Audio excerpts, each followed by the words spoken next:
প্রায় অনেক দিন বাদে আমাদের বাড়িতে দেশি মুরগির ঝোল রান্না হচ্ছিল। আসলে আমাদের এখানে সেইভাবে তো পাওয়া যায় না, তাই ভাবলাম রেসিপিটা তোমাদের সাথে শেয়ার করি। আর দেশি মুরগির ঝোল খাওয়াও কিন্তু স্বাস্থ্যের পক্ষে খুব উপকারী। চলো এবার রেসিপিতে চলে যাই।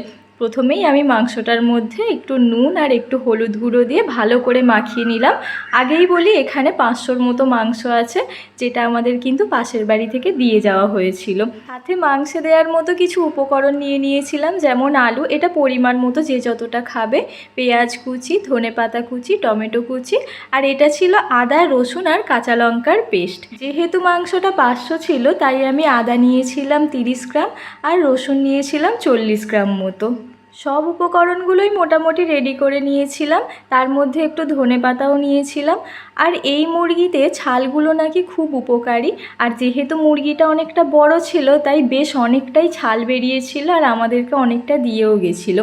আর তোমরা মাংসটা দেখে বুঝতেই পারছো যে মুরগিটা বেশ বড়ই ছিল, নাহলে এতটা থোকা মাংস দেশি মুরগিতে চট করে কিন্তু পাওয়া যায় না।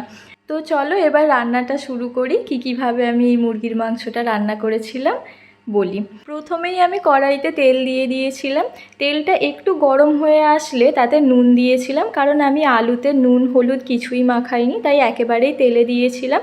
তারপর আলুগুলোকে একটু লাল লাল করে ভেজে নিচ্ছিলাম, কারণ আমি একটা রেসিপিতে দেখেছিলাম আলু নাকি একটু লাল করে ভাজলে মাংসর টেস্টটা অনেক ভালো হয়। তো আলুগুলো প্রায় লাল লাল করে ভাজা হয়ে গেছে, এবার আমি তুলে রেখে দিচ্ছি।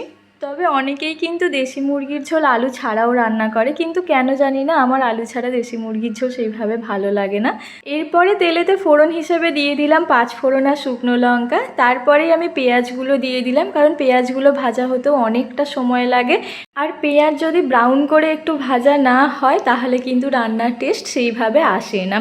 তো পেঁয়াজ ভাজা হয়ে যাওয়ার পরে আমি তার মধ্যে দিয়ে দিলাম টমেটোগুলো একটু নরম হয়ে এলেই আমি এর মধ্যে দিয়ে দিচ্ছি কিন্তু আদা রসুন আর কাঁচা লঙ্কার পেস্টটা। তারপর এটাকে অনেকক্ষণ ধরে কষাতে হবে, কারণ আদা রসুন যদি ভালো করে কষানো না হয় তাহলে কিন্তু একটা কাঁচা গন্ধ ছাড়ে। তো এটাকে আমি বেশ খানিকক্ষণ ধরে কষাচ্ছিলাম। যতক্ষণ না মশলাটা থেকে হালকা তেল ছেড়ে আসে ততক্ষণ এটাকে কষাতেই হবে। এবার তোমরা দেখতেই পাচ্ছ হালকা হালকা তেল ছাড়তে শুরু করেছে। এবার আমি এর মধ্যে দিয়ে দেব কিছু মশলা, যেমন হলুদ গুঁড়ো, জিরে গুঁড়ো, একটু লঙ্কার গুঁড়ো। তোমরা কিন্তু চাইলে কাশ্মীরি লঙ্কার গুঁড়োও দিতে পারো, তাতে কিন্তু মাংসটার কালার আরও সুন্দর আসবে। এরপর আমি মশলাগুলো দিয়ে বেশ খানিকক্ষণ কষালাম। তারপরেই দিয়ে দিয়েছিলাম গরম মশলা। তোমরা কিন্তু চাইলে গরম মশলা লাস্টেও দিতে পারো, কিন্তু আমি ফার্স্টেই দিয়ে দিই, কারণ গরম মশলারও একটা গন্ধ ছাড়ে, যেটা আমি নিতে পারি না। আর দিয়ে দিয়েছিলাম স্বাদ মতো নুন। এরপর দেখো মশলাটা থেকে বেশ অনেকটা তেল ছেড়ে গেছে, তো আমি দিয়ে দিলাম মাংসটা। তারপর মাংসটাকে আমি মশলার সাথে ভালো করে মিশিয়ে নেব। আর মুরগির মাংস যত কষবে তত কিন্তু টেস্ট ভালো আসবে, তাই আমি বেশ খানিকক্ষণ নাড়াচাড়া করে নেওয়ার পরে এরপর আমি দিয়ে দিলাম ধনেপাতাটাও কিন্তু শেষে দেওয়া যায়, কিন্তু আমি আগেই দিয়ে দিই, কারণ আগে দিলে ধনেপাতাটার ফ্লেভারটা খুব ভালো আসে। এরপর আমি কিছুক্ষণ ঢেকে রেখে এটাকে ভাজতে দেব। তুমি যে মাংসই রান্না করো না কেন, তুমি যদি একটু ঢেকে রান্না করো তাতে কিন্তু মশলাটা খুব ভালোভাবে মাংসর মধ্যে ঢোকে। আর মুরগির মাংস থেকে তো এমনিই জল বেরোয়। এখানেও দেখো মাংসটা বেশ ভালোই কষা হয়ে গেছে। আমি এখানে কিন্তু 2-3 বার ঢাকা দিয়ে দিয়ে কষিয়েছিলাম, যাতে মাংসটা বেশ ভালোভাবে হয়। এরপর আমি আলুগুলো দিয়ে দিয়েছি। তোমরা কিন্তু দেশি মুরগি রান্নার ক্ষেত্রে যদি ঠিক করো যে কড়াতেই পুরোটা রান্না করবে আর কষে রান্না করবে, তাহলে বলবো আলুটা কিন্তু 1 ঘন্টা সিদ্ধ করার পরে দিও।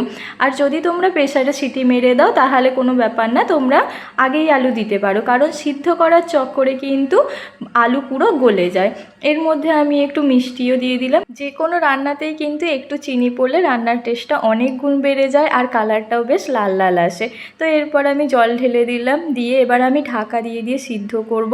তো এই মাংসটা সিদ্ধ করতে অনেকটা বেশি সময় লাগে, মানে এরকমও দেখা যায় যে খাসির মাংসর থেকেও এই মাংস সিদ্ধ হতে অনেকটা বেশি সময় নিয়ে নেয়।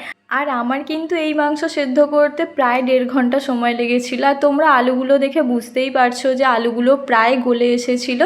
তাই বলছি তোমরা কিন্তু যদি পুরোটাই সিদ্ধ করে রান্না করতে চাও তাহলে আলুগুলো 1 ঘন্টা বাদে দিও, এতে আলুগুলোও ঠিকঠাক থাকবে আর মাংসটাও সিদ্ধ হয়ে যাবে।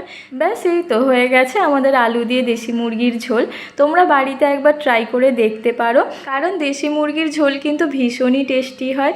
তোমরা বাড়িতে বানিয়ে খেয়ে দেখো, তারপর তারপর বলবে। আর দেশি মুরগির ঝোলে কিন্তু চর্বিটা আমার দারুণ লাগে।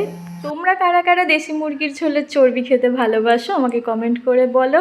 আশা করি রেসিপিটা তোমাদের ভালো লাগবে। ট্রাই করো, টেস্ট করো, তারপরে কমেন্ট করো কেমন লেগেছে।